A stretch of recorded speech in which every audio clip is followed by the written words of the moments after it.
Nobel future college বিহানদের ফিরিয়ে দিয়ে মুক্তি ও অভিজ্ঞানকে সেই কলেজ থেকে বের করে দেয়া হলে এই কথা শুনে মুক্তি কিছুতেই রাজি না হওয়ায় একজন স্যার মুক্তিকে অনেক কথা শোনায় আর বলে আপনি এই কলেজ ছাড়তে বাধ্য। এরপর কম্পাস বাড়ি ফিরে এসে পৃথাকে সুখবরটা দেয় যে তাদের কলেজ তারা ফিরে পেয়েছে।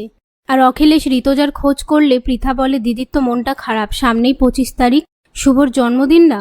পাশ থেকে রশ্মিকা বলে শুভটা কে? তখন কথা শুনে সবাই অবাক হয়ে যায়। ওদিকে প্রান্তিক ক্যালেন্ডারে 25 তারিখ ডেটটা মার্ক করে রাখলে সেই মুহূর্তে মোনালিসা এসে বলে আপনি কি করছেন?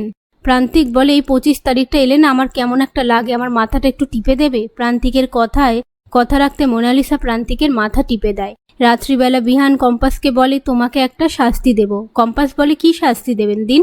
বিহান বলে তোমাকে আমায় আপনি আগে করে না তুমি বলে ডাকতে হবে, আর আজকে তুমি এ ঘরেই শুয়ে পড়ো। এই কথা শুনে কম্পাস লজ্জা পেয়ে দৌড়ে নিজের ঘরে এসে বিহানকে নিয়ে ভাবতে থাকে। ওদিকে প্রান্তিকের জ্বর চলে আসলে সেটা দেখে মোনালিসা কম্পাসকে ফোন করে বলে 25 তারিখ কি কিছু আছে?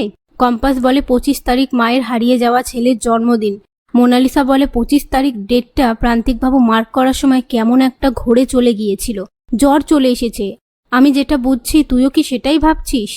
কম্পাস বলে হ্যাঁ। এই বলে তার প্ল্যানটা বলে মোনালিসাকে কাউকে কিছু জানাতে বারণ করে দিয়ে ফোনটা রেখে দেয়।